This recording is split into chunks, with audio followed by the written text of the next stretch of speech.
గురువుగారు, మనకన్నా వయసులో చిన్నవారిని మనం గురువులుగా స్వీకరించవచ్చా? గురువుకి ఉండవలసినటువంటి అర్హతలేంటి? ఏ గ్రంథంలో దీనికి ప్రమాణం ఉంది? నిజానికి గురువు అని అంటే మనకంటే వయసులో పెద్దవాళ్ళని మనం గురువుల కింద స్వీకరిస్తాం. లోకంలో ఇప్పటికైనా సహజం.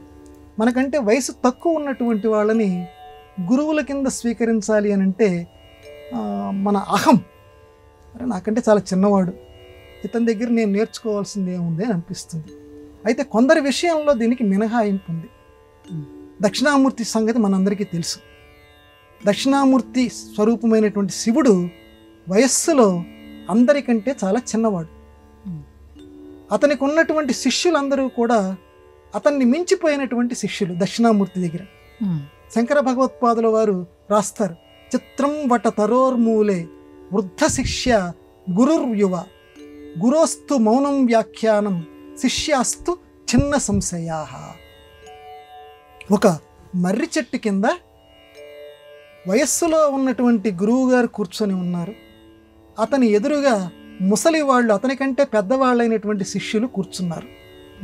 ఈ శిష్యులకి ఏవో సందేహాలు వస్తున్నాయి.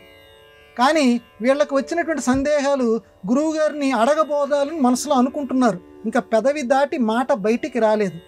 అలా రాకపోయినా కూడా ఏవైతే అడగదలుచుకున్నారో అవన్నీ కూడా గురువుగారి మొహం చూస్తే చాలట, ఆ లోపల ఉన్న సందేహాలన్నింటికీ కూడా జవాబులు లభించాయి అని ఈ శ్లోకంలో ఉన్నటువంటి భావం. ఇక్కడ మరి గురువు వీళ్ళందరికంటే వయస్సులో చిన్నవాడు. ఇక ఆధునిక కాలానికి వద్దాం. అది ఎప్పుడుదోనండి, దక్షిణామూర్తి స్వరూపంది. పీఠాధిపతులు ఉన్నారు. నిన్నటిదాకా కొడుకే, తమ చేతుల్లో పెరిగినటువంటి వాడే ఈరోజు పీఠాధిపతి అయ్యాడు. ఆ పీఠాధిపతి అయితే పూర్వాశ్రమంలో ఉన్నటువంటి తల్లిదండ్రులు నిజానికి ఆ పీఠాధిపతి కంటే తక్కువ వయస్సు కలిగిన వారు కాదు, చాలా ఎక్కువ పెద్దవారు. తల్లిదండ్రులు అంటే పెద్దవారే కదా. కానీ ఆ తల్లిదండ్రులు ఆ పీఠాధిపతి దగ్గరికి వెళ్ళారనుకోండి, తమ కొడుకే పూర్వాశ్రమంలో, కానీ నమస్కారం చేస్తారు. ఎందుకని? అతను గురువు స్థానంలో ఉన్నాడు, పీఠాధిపతి కింద ఉన్నాడు, జగద్గురువు యొక్క స్థానంలో ఉన్నారు. కాబట్టి ఇక్కడ వయస్సు ప్రధానం కాదు. వయసులో చిన్నవాడైనప్పటికీ గురుస్థానంలో ఉన్నారు, వీళ్ళు పెద్దవాళ్ళు, కానీ నమస్కారం చెయ్యాలి అంటోంది మన సంప్రదాయం. ఇక్కడ వయస్సుతోటి మనకి అవసరం లేదు. కాబట్టి బాలాదపి సుభాషితం, చిన్నపిల్లవాడు మంచి మాట చెప్పినా దాన్ని మనం స్వీకరించాలి, వాడిని గురుస్థానీయుడి కింద మనం పరిగణించాలి. కాబట్టి వాళ్ళకి నమస్కారం చేసినంత మాత్రాన మామూలు లౌకిక వ్యవహారంలో మాత్రం చాలా జాగ్రత్తగా ఉండాలి. వాడి దగ్గర అర్హత లేనప్పుడు, వాడంత జ్ఞానంతో లేనప్పుడు, ఎందుకంటే కొంతమంది జ్ఞాన వృద్ధులు ఉంటారు. జ్ఞాన వృద్ధులు అంటే వాళ్ళు వయస్సులో చిన్నవాళ్ళైనప్పటికీ వాళ్ళకి మంచి జ్ఞానం ఉంటుంది.